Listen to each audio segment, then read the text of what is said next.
C'est un plaisir de vous retrouver. Bonsoir et bienvenue à tous dans ce journal. À la primature, le Premier ministre a reçu une délégation des sages de Dinguiraye. Ils étaient venus exprimer leur reconnaissance au chef du gouvernement pour sa présence lors de l'inauguration d'une piste rurale de 15 km dans la localité. À suivre dans ce journal. Bientôt une radio rurale moderne à Kassa. L'annonce a été faite par le ministre de l'Information et de la Communication qui récemment était sur la presqu'île Les Échos dans un instant. Enfin, une formation sera bientôt organisée en faveur des footballeurs guinéens par le département de la Sûreté et de la Sécurité de la CAF à la demande de la FEGIFOOT. Une occasion idéale pour débattre des enjeux liés à un événement sportif.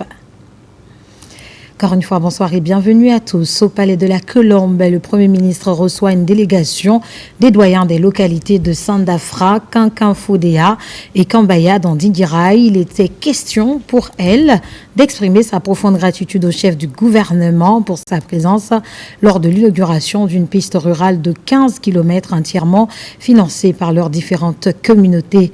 Ousmane Bangoura, bureau de presse de la primature. Lors de l'immersion gouvernementale, le Premier ministre Amadou Ouriba est venu accompagner l'effort des populations des 3 districts voisins, Kambaya, Kankanfodéa et Sandafra. Ces localités à cheval entre Daboula et Dinguiraye se sont donné les mains pour changer leur quotidien en réalisant une piste de 15 km. Quelques semaines après, le Premier ministre, entouré des membres de son cabinet, reçoit les doyens de ces localités. Ils sont venus exprimer leur profonde gratitude au chef du gouvernement pour sa présence lors de l'inauguration des initiatives de développement communautaire. Nous sommes venus au nom des communautés de Sandafra, Kankanfodéa et Kambaya exprimer notre profonde gratitude au chef du gouvernement pour sa présence lors de l'inauguration d'une piste rurale de 15 km. Qui a été entièrement financé par les communautés. Suite à cette marque de sympathie, nous, population des 3 communautés, réitérons notre engagement à accompagner les autorités dans leur vision.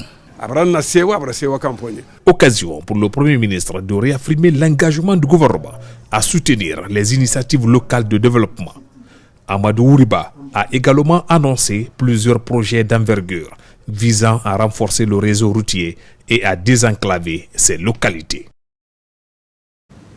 Distribution gratuite des cartes consulaires récemment en Côte d'Ivoire. La représentation diplomatique accréditée dans ce pays a distribué plus de 300 cartes aux femmes guinéennes. Cette identification de nos compatriotes fait partie des priorités de l'ambassade. Makeme Donzo nous en dit plus. La Guinée forestière est la région la plus proche de la Côte d'Ivoire. Cette proximité explique l'afflux des Guinéens du Sud, surtout les femmes dans ce pays voisin.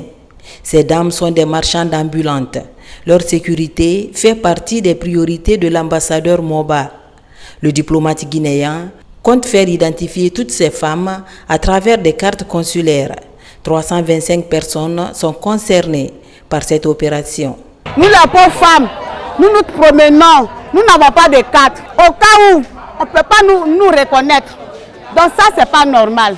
Là, je remercie beaucoup l'ambassadeur. Je le remercie beaucoup. Et ceux qui n'ont pas encore eu les cartes, je peux lui dire de nous de faire encore une autre chose pour que les réstateurs aient aussi les cartes. J'ai ma carte consulaire, je suis en sécurité en Côte d'Ivoire et je respecte les lois. Je remercie Monsieur le Président, je remercie Monsieur l'ambassadeur. L'ambassadeur Moba Silla est engagé à venir au secours des compatriotes qui vivent sur le sol ivoirien. Son message s'articule principalement autour du respect des lois de ce pays frère.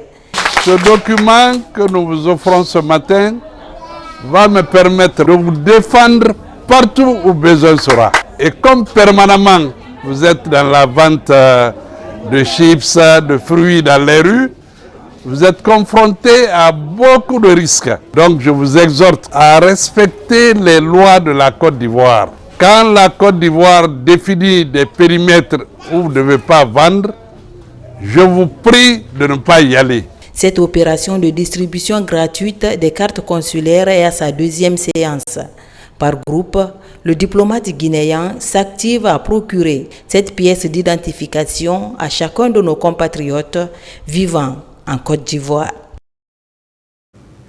En marge de la 69e session des femmes à New York, la ministre de la promotion féminine de l'enfance et des personnes vulnérables procède à une prise de contact avec des institutions onusiennes. L'objectif est de parvenir à l'obtention d'un accompagnement financier et technique en faveur des femmes de Guinée.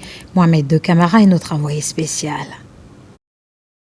Présente à New York en faveur de la 68e session des Nations Unies sur la condition des femmes, la ministre de la promotion féminine de l'enfance et des personnes vulnérables a mené des contacts fructueux au siège de certaines institutions onusiennes. D'abord à l'UNFPA, devant la directrice exécutive adjointe de l'institution qui accompagne le gouvernement dans la promotion des femmes, la ministre Charlotte Daffy a énuméré quelques acquis, notamment l'obtention à Dominica d'un guichet unique qui lutte contre les VBG, la mise en place du fonds d'appui aux activités économiques des femmes qui accompagne plus de 1000 femmes dans le même élan. Le groupe thématique JAR a aussi vu le jour. Beaucoup d'autres avancées que l'UNFPA compte accompagner dans le pays. La Guinée reste un pays prioritaire pour le Fonds de consolidation de la paix. À présent, il y a des projets en cours, notamment celui qui a mené la mise en place du Conseil national des femmes de Guinée. Et le Fonds de consolidation de la paix reste engagé dans l'accompagnement du travail de Madame la ministre de la promotion féminine et en général autour des questions des droits des femmes. Au siège du Fonds de la consolidation de la paix des Nations Unies, les échanges ont porté sur la mise en place du Conseil national des femmes de Guinée, notamment. Madame les ministres sont venues m'informer des progrès dans le pays. Et je voudrais à ce sujet féliciter son Excellence Monsieur le Président de la République, ainsi que son Excellence Monsieur le Premier ministre, et bien sûr Mesdames les ministres, pour les avancées qu'elles font en faveur des populations, et particulièrement des femmes et des jeunes filles du pays. Ce périple a conduit la ministre des Femmes à la rencontre de la CEDEAO sur la contribution de l'institution dans la mise en œuvre de programmes et plans d'action de Beijing 30. À présent, nous nous intéressons aux femmes commissaires à la Cour des comptes, une institution majoritairement masculine. Elles saisissent ce mois qui leur est dédié pour lancer une invite aux autorités de la transition, le chef de l'État en particulier. C'est un reportage de Moussa Kouyaté. La Cour des comptes, une institution qui a pour mission principale de contrôler les finances publiques. Et au sein de cette structure, les femmes sont moins représentées. À l'occasion de ce mois de mars, un mois dédié à la gente féminine, les femmes magistrates de la Cour des comptes plaident pour une augmentation du quota. À la Cour des comptes, ici, nous sommes 33 magistrats, dont 4 femmes. Et le message que j'ai à lancer aux autorités, c'est aussi mettre les femmes dans ce bureau de la Cour. Parce qu'on ne peut pas parler de prise de décision en mettant les femmes à l'écart. Quand on parle de développement, surtout en Guinée, on ne peut pas parler de développement sans parler de femmes. Le commissaire du gouvernement, son rôle, c'est de veiller sur la régularité et la légalité des activités de la Cour des comptes. Nous faisons des conclusions. Et après les conclusions, nous préparons l'audience dans les différentes chambres. Nous avons 5 chambres à la Cour des comptes. Le métier du juge financier est généralement pratiqué par les hommes. Les femmes commissaires de la Cour des comptes estiment que les filles doivent embrasser ce domaine autant que les hommes. Nous sommes très loin du quota de Beijing qui voudrait qu'on ait 30% au niveau des instances décisionnelles. Sinon, le métier de juge financier est un métier qui depuis toujours est réservé à la gente masculine. Les femmes parfois ont peur d'aller vers ce type de métier alors que c'est possible. Et nous sommes là pour donner le ton, pour donner l'exemple à nos consoeurs, donner l'exemple à nos filles, qu'elles sachent que c'est bien possible d'être juge financier en République de Guinée et d'exceller. Ces femmes magistrates de la Cour des comptes parviennent à assurer leurs fonctions professionnelles et familiales, surtout en ce moment de pénitence. L'ambassade de France en Guinée, en Sierra Leone, vient d'organiser une soirée en faveur des femmes.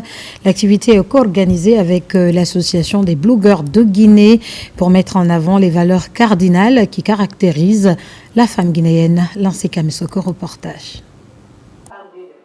Devant un parterre de défenseurs des droits des femmes, l'ambassade de France en Guinée et en Sierra Leone célèbre la femme africaine, notamment celle guinéenne. Mettant en avant l'apport de la couche féminine au processus de développement du pays, l'événement est couplé avec la 3e édition du concours intitulé « Filme la Guinéenne qui t'inspire ».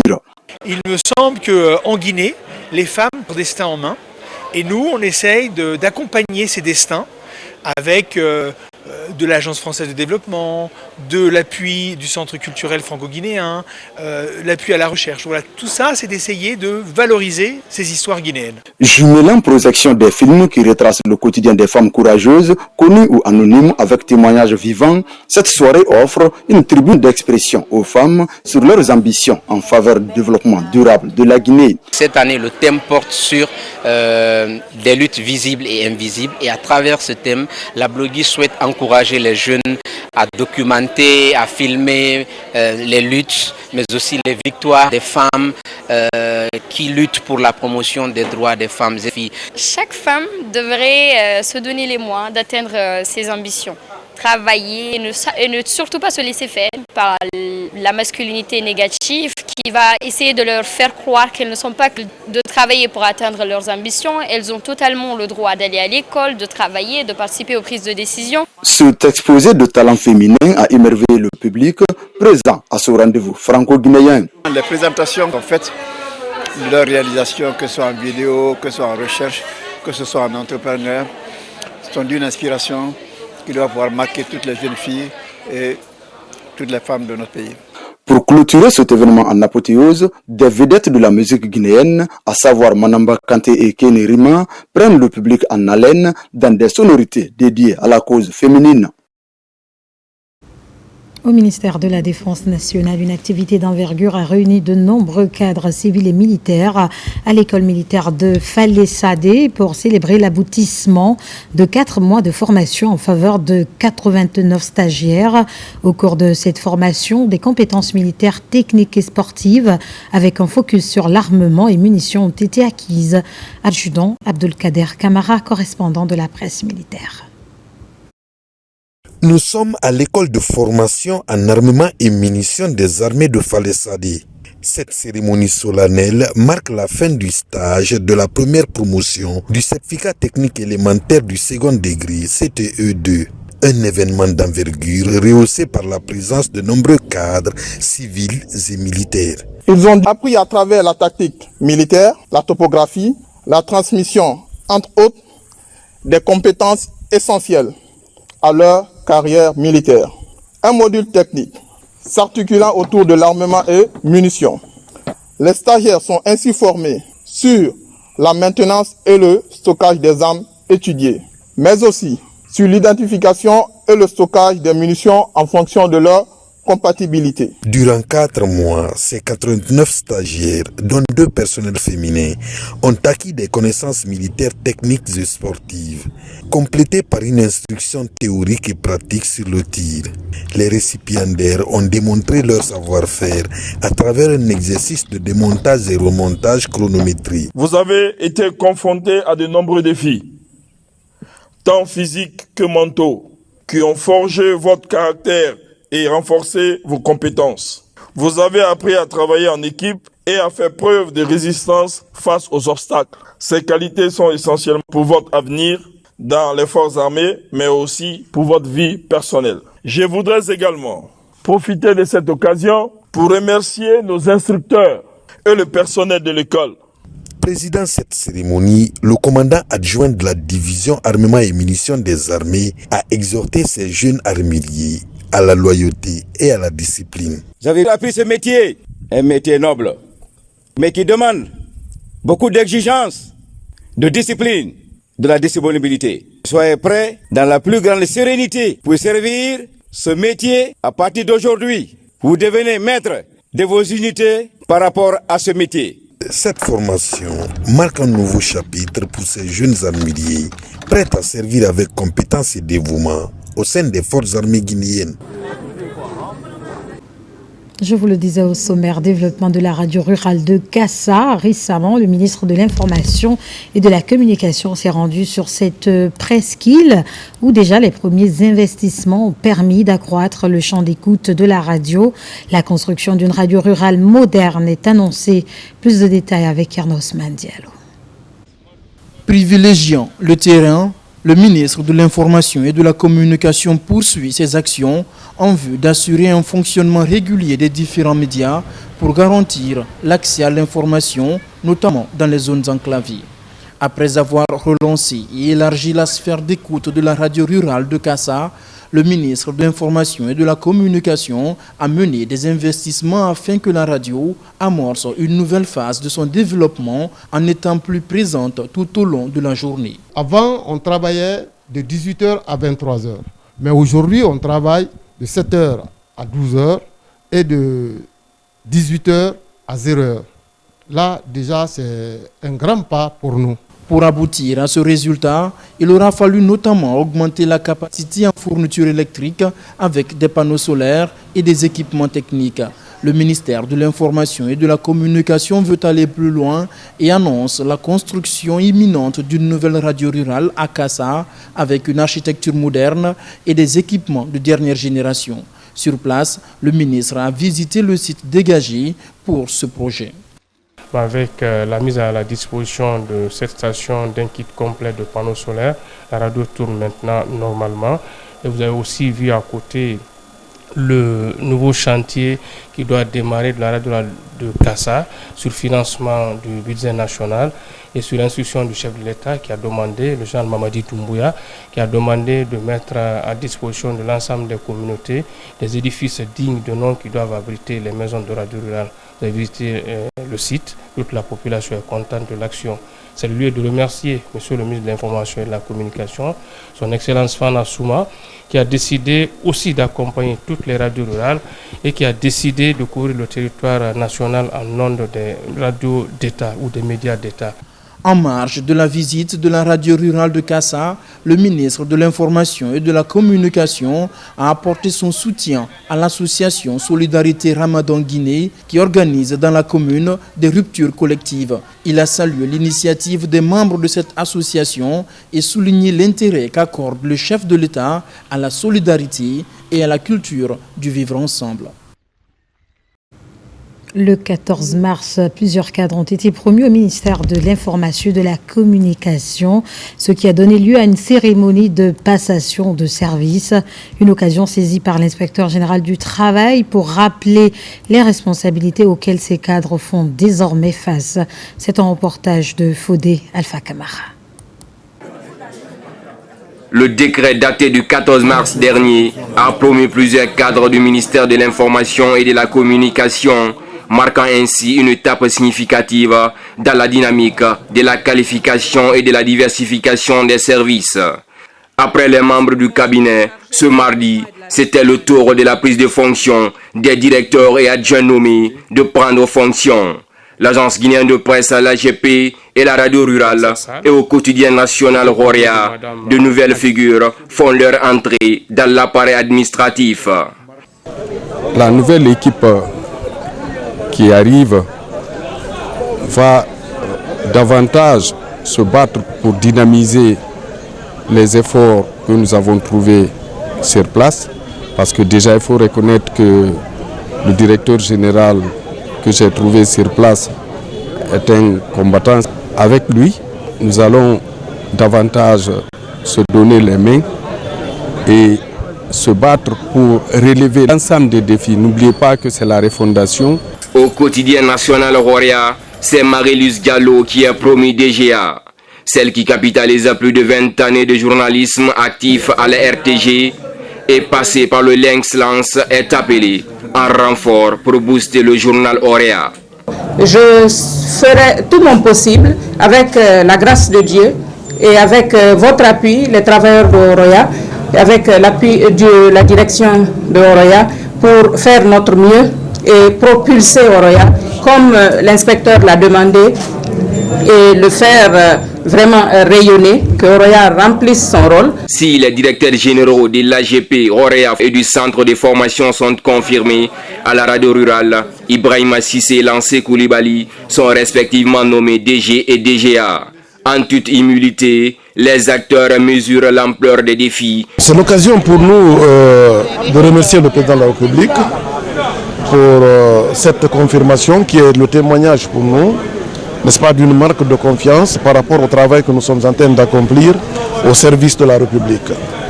Mais nous plaçons également cette, n'est-ce pas, confirmation sous le signe d'un véritable défi. Parce que lorsque on place la confiance en vous, cela veut dire que vous devez renforcer d'ardeur. Nous mesurons à juste titre aujourd'hui les enjeux de la refondation engagée par le président de la République. Je voudrais dire que je serai un directeur général de terrain. Vous allez tout assurer. C'est le bureau qui fait la radio rurale. La radio rurale, c'est la radio du monde paysan. C'est la radio qui écoute le monde paysan pour traduire ses desiderata dans des émissions. C'est pourquoi on appelle la radio rurale Radio École. Nous avons œuvré en tant qu'intérimaire pour 6 mois. Et aujourd'hui, les 38 radios rurales sur les 38 fonctionnent grâce aux apports inestimables de Monsieur le ministre de l'Information et de la Communication, qui aussi est un homme de terrain. Ces nouveaux cadres ont été installés dans leurs fonctions par l'inspecteur général du ministère de l'Information et de la Communication. Mesdames et messieurs les responsables, vous êtes aujourd'hui appelés à développer ces structures avec un fort sens de l'engagement, de l'éthique et du professionnalisme. Vous devez être les moteurs du changement et de l'innovation au sein de vos entités respectives. Vous devez promouvoir une communication responsable, transparente et inclusive. La nomination de ces hauts cadres s'inscrit dans une volonté de moderniser et d'optimiser l'action gouvernementale en matière d'information et de communication. Un enjeu majeur qui n'échappe pas désormais, c'est promis, dans leur façon de faire au quotidien. Et pendant ce temps, 60 agents nationaux bénéficient d'une séance de renforcement de capacité en agroécologie. L'objectif est de concilier performance économique et sécurité alimentaire dans les zones de production agricole, tout en renforçant la résilience et la préservation de l'environnement. Cette rencontre à Kindia a mobilisé plusieurs acteurs du monde rural. Falilou Diallo, Fanalabaya Kamara.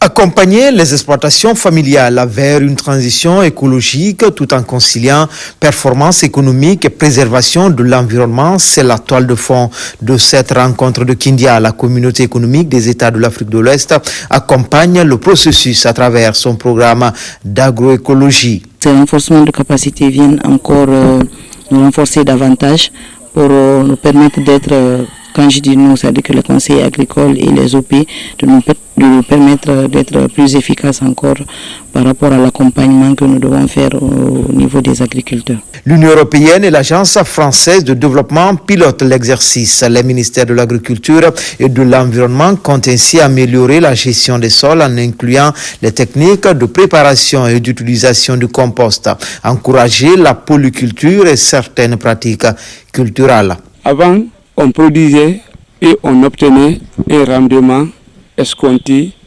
sans apporter de fertilisants. Mais au jour d'aujourd'hui, on constate, même avec l'apport de fertilisants, le rendement n'est pas comme ça.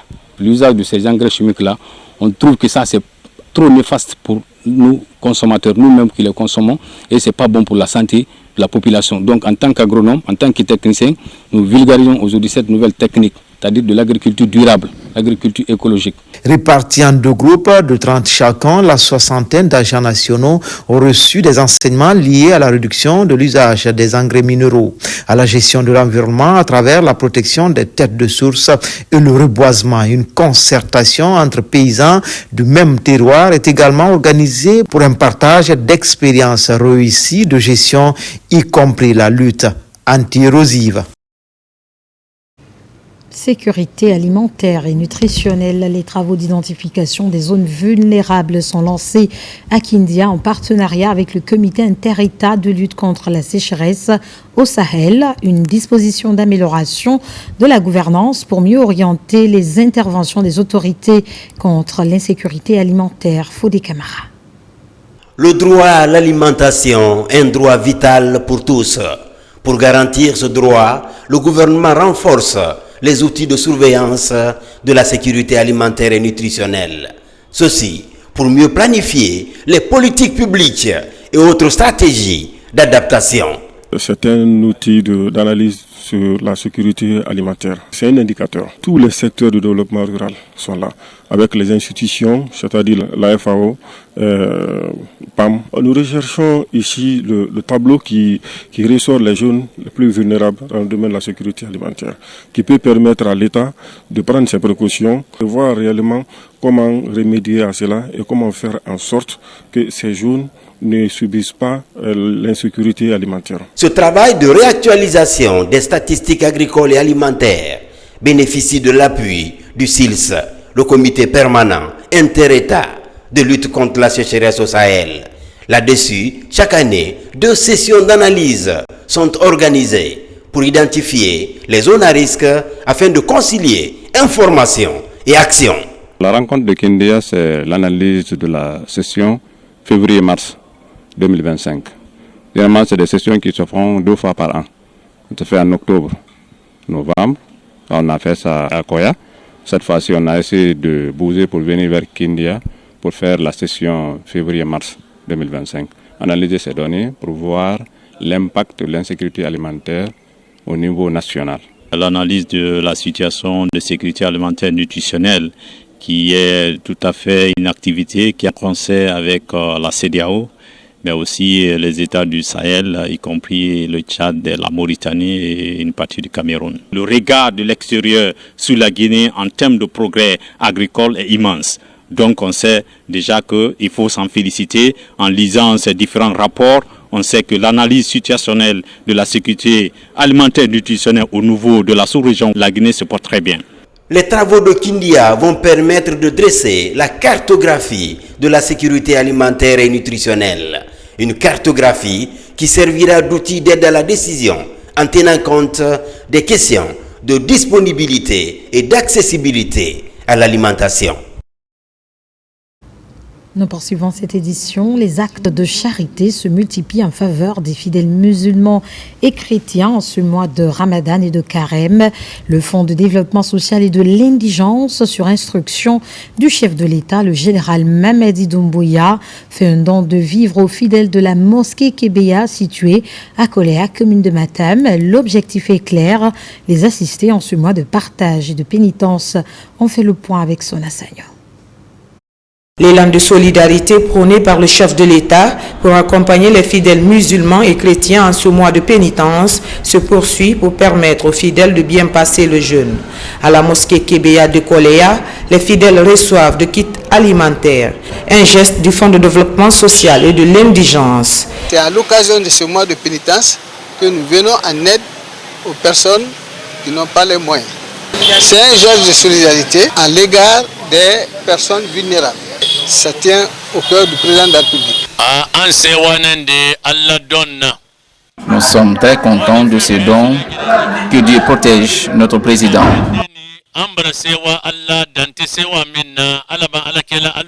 Ce geste de haute portée sociale fait des heureux parmi les fidèles bénéficiaires.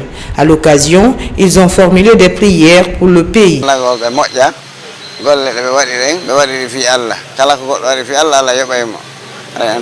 Le geste inspire la solidarité et l'unité. Merci beaucoup.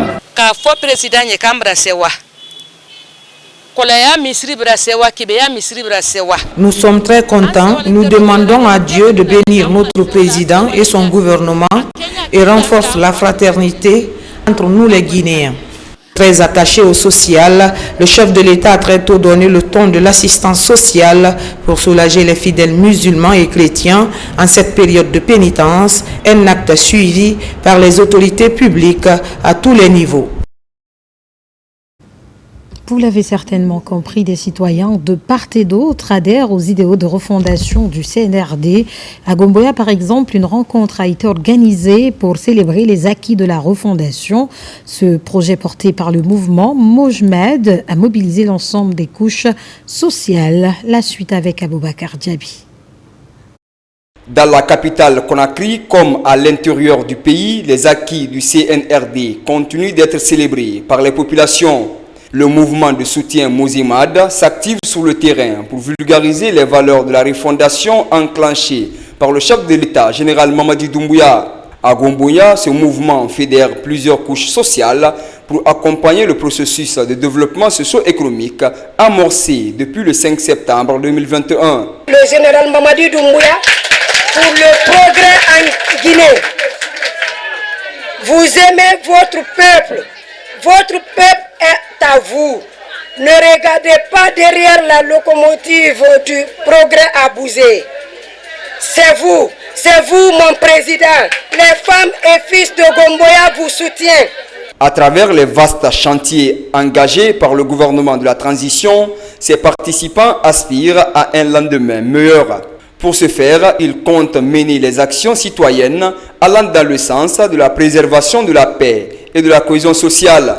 Vous avez décidé, vous avez parlé et vous avez agi. Le sens qui nous amène à la paix et à la prospérité, surtout basé sur l'unité nationale. Celui qui veut l'union de l'Afrique commence d'abord par l'union de celui, l'union de sa maison, l'union de sa famille. Donc c'est ce qu'il souhaite. Donc nous vous remercions. Unis sommes-nous, nous pouvons vaincre. Cette rencontre vient ainsi lancer les activités du mouvement général Mamadi Doumbouya Mojmed sur le terrain. Ils entendent promouvoir les principes de la citoyenneté et du patriotisme pour enfin consolider le processus de développement socio-économique du pays. Plusieurs associations adhèrent de plus en plus aux idéaux de refondation. À Mamouville-Carrefour, cela s'est matérialisé par une rencontre de soutien organisée à la Maison des Jeunes par les membres de la coordination et association de soutien des acquis du CNRD. Mamadou Paté-Baldé pour en savoir plus. Les membres de la coordination des mouvements et associations de soutien aux acquis du CNRD se mobilisent dans cette salle polyvalente de la Maison des Jeunes de Mamou. Venus de tous bords, ils ont un seul objectif, soutenir sans faille les idéaux de paix, d'unité et de développement prônés par le chef de l'État, le général d'armée Mamadi Doumbouya. Notre objectif a toujours été de fédérer les énergies, de sensibiliser les populations et de renforcer l'adhésion populaire autour des idéaux du CNRD. Ce programme Simandou 2040 qui va changer la vie de chaque Guinéen. Pourquoi nous le soutenons? Ces actions sont vraiment visibles. Il y a la prise en charge des personnes vulnérables. Cette initiative va se poursuivre dans toutes les collectivités afin d'amener les populations à adhérer massivement aux idéaux de paix, d'unité et de développement prônés par le chef de l'État, le général d'armée Mamadi Doumbouya. Avec toutes ces réalisations qui sont faites à Mamou, nous ne parlons pas de la Guinée dans son entité, sinon on va manquer les réalisations. Mais vous avez aujourd'hui une pharmacie centrale chez nous. Ça c'est un exemple, et le corridor passe. Et le président de la République, son excellence, le général de corps d'armée Mamadi Doumbouya, l'espoir de tout un peuple, il a pris l'espoir de tout le peuple. Le Simandou 2025 a confié ça à un fils digne de notre commune. Au même moment, les chasseurs de Mamou témoignent eux aussi de leur adhésion au projet de société du chef de l'État. Ils rassurent le général d'armée Mamadi Doumbouya de leur disponibilité d'œuvrer à ses côtés pour mener à bon port ces initiatives. La préfecture de Mali n'est pas en marge de cette reconnaissance populaire pour témoigner leur satisfaction face aux nombreuses actions enclenchées par le CNRD dans leur localité, à savoir l'électrification, le projet de bitumage et tant d'autres. Une marche de soutien a été organisée par les fils et filles de Mali pour encourager le général Mamadi Doumbouya à poursuivre ses actions patriotiques. Nabilaï Kamara, Sarafdin Diallo. La population de Mali réitère son adhésion et engagement total aux idéaux de changement du président de la République et de son gouvernement. Pour la reconnaissance à ces actions de développement, la population a organisé également un carnaval géant. Dans un même élan de mobilisation grandiose, les citoyens de Mali ont parcouru des kilomètres pour saluer les changements qui se déroulent dans leur préfecture. En dehors du cadre des retraités, il faut noter l'électrification de la ville de Mali 24 heures sur 24. Les travaux en cours de bitumage de la voirie de Mali Centre, la construction d'un commissariat central de police digne de ce nom. Une occasion de mobilisation mise à profit pour déclarer leur choix porté sur le général d'armée Mamadi Doumbouya aux prochaines élections présidentielles en Guinée. Le général Mamadi Doumbouya a montré à la face du monde que ce que les uns et les autres nous faisaient croire impossible dans ce pays est bel et bien possible. Au nom de la commission d'organisation de ce carnaval de soutien aux actions et à la candidature du général Mamadi Doumbouya aux prochaines élections à République de Guinée. Toutes les notabilités de Mali, notamment la jeunesse, demandent que le général rende visite à Mali. Donc tout Mali invite le général Mamadi Doumbouya à rendre visite à une de ses préfectures célèbres, qui est Mali. Mali n'est pas la seule préfecture de la région de la baie où des actions de développement sont visibles. Dans un autre registre, lutte contre les violences basées sur le genre, Radio Breka, les établissements scolaires sont les principales cibles. L'objectif pour le projet est d'informer les apprenants et encadrants du danger que représentent les VBG. Compte rendu d'Aban Silla, Youssouf Dembaya Kamara. À Dubreka, dans le Grand Conakry, la bataille contre les violences basées sur le genre est en cours. L'Office de protection du genre, de l'enfance et des mœurs au PROGEM passe par la formation et la sensibilisation dans cette localité qui a enregistré l'année dernière plusieurs cas de viol. Une instruction nous a été donnée par la hiérarchie pour venir dans ces deux localités, Dubreka, ensuite Koya. La volonté politique y est. L'arsenal juridique a été amendé à travers les sanctions qui ont été lourdes dans l'arsenal juridique, mais aussi la proactivité au niveau de toutes les entités qui interviennent au niveau de la protection des couches vulnérables. Cette série de formations et de sensibilisation est orientée vers les encadreurs et les apprenants des différentes écoles et de la préfecture et ses périphéries, des entités qui ont récemment enregistré des cas de violence. Nous allons dire aux parents de tout faire pour vraiment aider l'éducation, pour aider l'administration scolaire. Parce que l'enfant évolue dans trois milieux, la famille, l'école et la vie. Nos enfants, c'est des innocents, ils ne connaissent rien encore, ils ne sont pas maîtres de ce qu'ils subissent là, ils ne sont pas responsables de ce qu'ils subissent. Certes, on va dire que c'est pour faire son travail, mais au-delà de ça, je l'ai dit, c'est pour venir nous épauler dans ce combat, dans cette lutte contre le viol et essayer de trouver des voies et moyens pour empêcher que cela ne se fasse plus ici à Dubreka. Souvent éclipsées par le poids des coutumes, la religion et des pesanteurs sociales, les questions de VBG ne sont plus tabous pour les autorités du pays à travers le PROGEM. En témoigne la présence de ces religieux, de la délégation spéciale de Dubreka, des présidents des conseils de quartier et les services de défense et de sécurité. L'actualité, c'est aussi cette formation dont les cadres de l'Office national du tourisme ont bénéficié à langue espagnole, deuxième langue parlée au monde. Ces agents pourront ainsi vendre l'image de la Guinée à l'international. C'est le ministre de la Culture, du Tourisme et de l'Artisanat qui a procédé à la remise des attestations. Ousmane Ba. 40 heures de cours intenses en langue espagnole ont permis à ces cadres de l'Office national du tourisme de parler la langue de Cervantes, deuxième langue parlée au monde. Les bénéficiaires, au nombre de 19, sont reçus en compagnie de l'ambassadeur du Royaume d'Espagne en Guinée par le ministre Moussa Moïse Silla. Après des échanges, ils reçoivent leur satisfecit. Esta experiencia me ha permitido mejorar mis compétences linguísticas. Je disais déjà que cette formation en espagnol est pour moi une expérience qui m'a permis d'enrichir déjà mes compétences linguistiques et d'élargir mes perspectives professionnelles. Je salue l'engagement de son Excellence Monsieur l'ambassadeur du Royaume d'Espagne en République de Guinée pour avoir entrepris de créer ce pont culturel entre nos deux nations.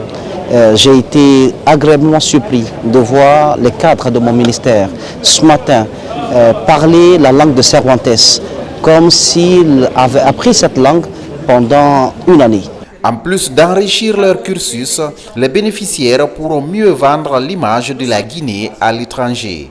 Cette formation est un pont culturel qui permettra au pays de s'inspirer du modèle espagnol dont le développement repose principalement sur le tourisme. Il y a 600 millions de personnes qui parlent l'espagnol dans les 5 continents. Il y a cette langue aussi, la deuxième langue de l'Internet, la deuxième langue dans les réseaux sociaux, dans la musique, dans la culture. Et c'est pour cela qu'on voulait rassembler le deux mondes, le tourisme et la langue espagnole. Cette formation marque le début d'un partenariat entre le Royaume d'Espagne et la Guinée. Une collaboration qui augure des lendemains meilleurs pour le tourisme guinéen. Dans cette édition, nous nous intéressons à la problématique de la sûreté et de la sécurité des stades. À la demande de la Fédération guinéenne de football, le département de la sûreté de la CAF organise pour la première fois en Guinée un atelier de formation sur la question. Les enjeux liés en événements sportifs y seront débattus. C'est du moins ce que nous rapporte notre reporter Gibril Kamara. La sûreté et la sécurité des stades, deux problématiques que les dirigeants de la FEGIFOOT entendent prendre désormais au sérieux. Pour ainsi garantir ces droits, des acteurs impliqués dans le processus renforcent leurs compétences en cette matière. La formation est assurée par 2 experts de la CAF. Aujourd'hui, il faudrait qu'on harmonise les pratiques au niveau de tous les pays d'Afrique en matière de sûreté et de sécurité. C'est un défi qui est colossal, c'est un challenge qui est énorme, mais qui n'est pas impossible aujourd'hui à relever. Nous attendons de cet atelier vraiment des outils pédagogiques nous permettant de mieux rassurer la sécurité de nos concitoyens au niveau des stades. Depuis la mise en place du nouveau bureau exécutif, le comité exécutif de la Fédération guinéenne de football est dans la dynamique de multiplier les efforts pour être un modèle dans la sous-région en termes de sûreté et de sécurité dans les stades. Vous savez que les violences dans les stades sont récurrentes aujourd'hui lors de nos compétitions et parfois il y a des bousculades. J'ose espérer qu'au terme de cet atelier qui sera animé par 2 éminents experts en matière de sécurité et sécurité, qu'à travers leur expertise et leurs compétences, la Guinée sera mieux outillée pour les prochains événements sportifs. De faire en sorte que ces sessions de formation puissent permettre aux Guinéens et Guinéens qui sont ici d'être mieux outillés pour faire face aux enjeux de sécurité et de sûreté au sein de nos différentes installations sportives. Cette formation est à la fois théorique et pratique.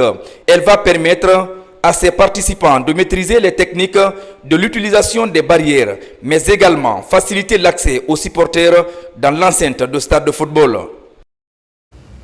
Page noire dans cette édition, l'ancien ministre de la Santé, Dr Edouard Nyankoy Lama, a tiré sa révérence depuis ce matin. Dès l'annonce de son décès, des salutations d'usage se multiplient en famille. Ses amis et proches collaborateurs gardent de meilleurs souvenirs de lui. Notre rédaction ce soir revient sur le parcours de ce grand infectiologue arraché à l'affection du peuple de Guinée. Kerno Maroufba Ousmane Ouatsissé. On a pu bien étudié. Et à la fin de nos études, nous sommes allés dans les hôpitaux.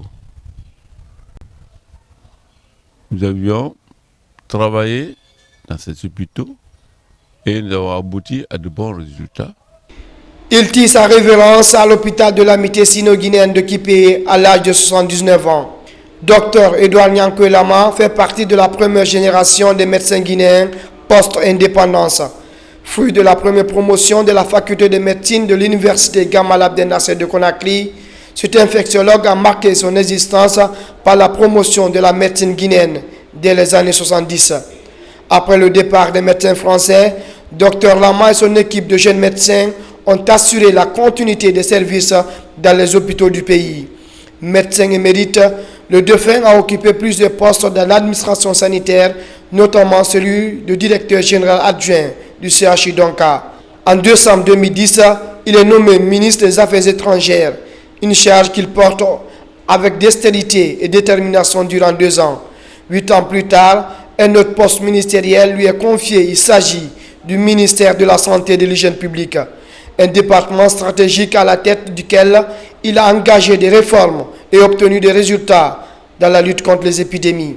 C'est d'ailleurs le dernier poste que Dr Edouard Nyankwe Lama va occuper dans l'administration guinéenne.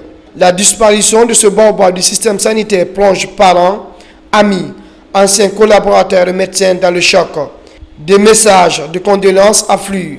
L'actuel ministre de la Santé, Dr Omar Djeba, qui a fait observer une minute de silence à la mémoire de cette grande figure de la médecine, reconnaît en l'homme les valeurs d'un cadre intègre qui a toujours placé l'hôpital guinéen au centre de ses actions. Que son âme repose en paix. Amine, c'est la fin de ce journal. Merci de nous avoir choisis pour vous informer. L'actualité se poursuit sur la Guinée, notre paradis, terre de richesse, d'opportunités et d'innovation. Bonsoir.